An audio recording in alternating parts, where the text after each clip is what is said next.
అవధాని గారిని మనందరి కరతాళధ్వనుల మధ్య వారి పీఠం మీద ఆసీనులు కావాల్సిందిగా స్వాగతిద్దాం.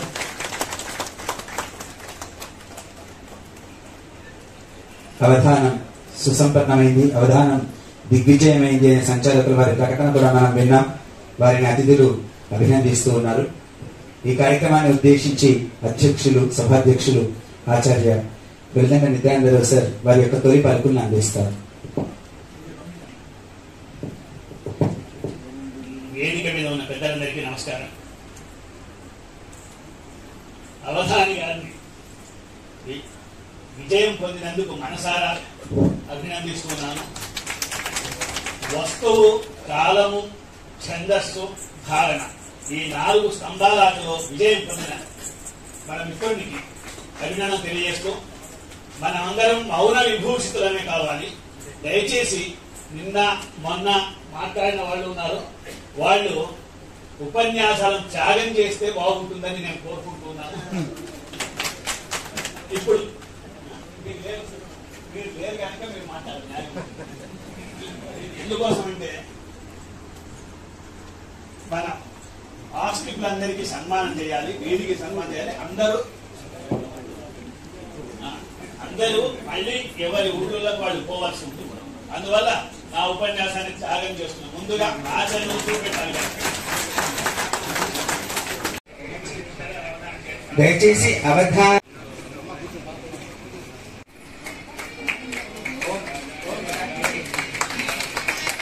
సన్మాన పత్రాన్ని పఠిస్తారు మిత్రులు ఓం ప్రకాష్ గారు.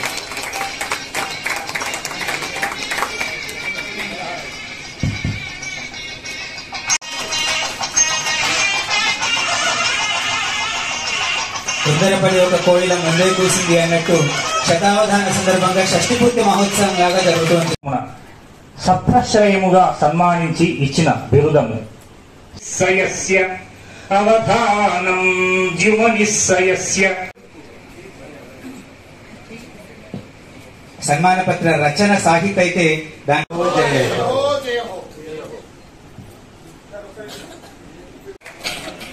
రిజిస్టర్ సార్ కోట్ల హనుమంతరావు సార్కి మనందరి పక్షాన ధన్యవాదాలు. ఎందుకంటే పుస్తక భాండాగారం వారికి కోట్లాది ధన్యవాదాలు తెలియజేస్తున్నాం సార్. ధన్యవాదాలు. ఒక బాధ్యత నా మీద ఉంది కనుక నేను ఈ మాట చెప్పవలసి వస్తుంది. ఈ కార్యక్రమాన్ని మేము సంకల్పించిన వెంటనే ఇక్కడ చేసుకోవడానికి అనుమతించినటువంటి తెలుగు విశ్వవిద్యాలయం వారికి, అలాగే ఈ వీళ్ళందరూ పుస్తకాలు రాసిన వారు. సార్, న్యాయమూర్తి గారికి చెప్తున్నాను, ఇక్కడ కూర్చున్న వాళ్ళందరూ కూడా తక్కువ వాడు కారు. వాళ్ళందరూ కూడా పద్య విద్యలో పుస్తకాలు ఇప్పటికే రాసి ఇంత కట్టలు పెట్టి పేర్చుకొని ఉన్నారు. వాళ్ళందరూ చాలా గొప్పవాళ్ళు. వాళ్లకు మనం అభినందించాలి. వాళ్ళ చేత ప్రశ్నింపబడ్డటువంటి అవధాన్ని మరింతగా అభినందించాలని చెప్పేసి మనస్ఫూర్తిగా కోరుకుంటూ, అవకాశం ఇచ్చిన పెద్దలకు, ముఖ్యంగా దత్తాత్రేయ శర్మ గారికి అందరికీ కూడా ధన్యవాదాలు తెలియజేస్తూ సెలవు. స్వస్తి. ఒకటే సూచన, ఈ వేదికలో మీదుగా వేదిక సాక్షిగా ఒక మాట, మన పిల్లలు, మన మనవలు, ముని మనవలు ఉన్నా సరే అందరికీ కూడా తెలుగు చదివిద్దాం. ప్రతిరోజు 2-3 పద్యాలు చదివిద్దాం. ఆ పద్యాల వలన తెలుగు యొక్క వైభవాన్ని పెంచుదాం. ఇంతటి గొప్ప భాష ప్రపంచంలో మరి ఎక్కడా ఉండదు.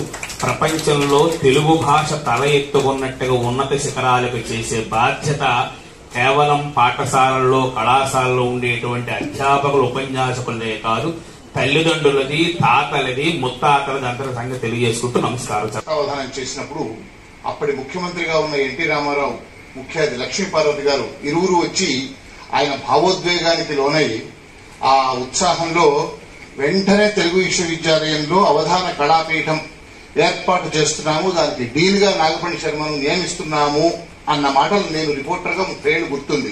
చేసిన ఒక 5-6 వైస్ ఛాన్సలర్లు, రిజిస్ట్రార్లు చాలా మంది వచ్చారు. ఏం జరిగిందో తెలియదు కానీ ఈ సంవత్సరం మాత్రం ఒక చారిత్రక ఘట్టం ఆవిష్కృతం కాబోతున్నది తెలుగు విశ్వవిద్యాలయంలో. సంవత్సరాలుగా ఒక వారం రోజుల పాటు సప్తాహంగా అవధాన శిబిరాలను ఏర్పాటు చేస్తూ ఇక్కడ కూర్చున్నటువంటి అనేక మంది పెద్దలు, సహస్రావధానులు, శతావధానులు, అవధానులు, అలాంటి వాళ్ళందరినీ కూడా పాఠ్యాంశాలుగా చెప్పిస్తూ ఇప్పుడు అభినందన పత్రం అందించిన నల్లాన్ చక్రవర్తుల సాహిత్ ఉమా మహేశ్వరరావు, ఇంకా చాలా మంది సుధర్వ సుసర్ల సుధన్వ అనేక మంది పెద్దలు కూడా చెప్తున్నారు. వనరన్ నన్నయ్య తిక్కనాది కౌలే యువిన్ మత్ పురాకృత శుభాధిక్యము తానెట్టిదో తెలుగుంజేయరు అన్న అది మీ అందరికీ తెలుసు.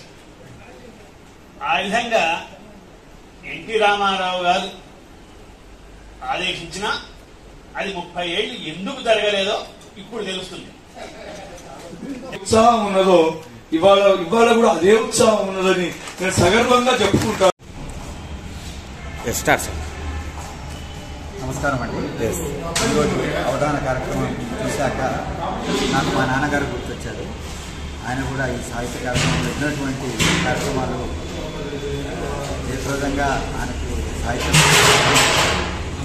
మక్కువతో పట్వర్ధన్ గారు మా నాన్నగారు పట్వర్ధన్ గారి యొక్క గురు శిష్య భావాలు ఎంతగా ఉండేవి అంటే ఎప్పుడు వాళ్ళ మధ్యలో సాహిత్య గోష్ఠి ఏదైనా జరుగుతుంది, అది కొన్ని గంటల తరబడి ఒక్కొక్కరోజు సమయం అనేది తెలియకుండా వాళ్ళ మధ్య అలా గడిచేది.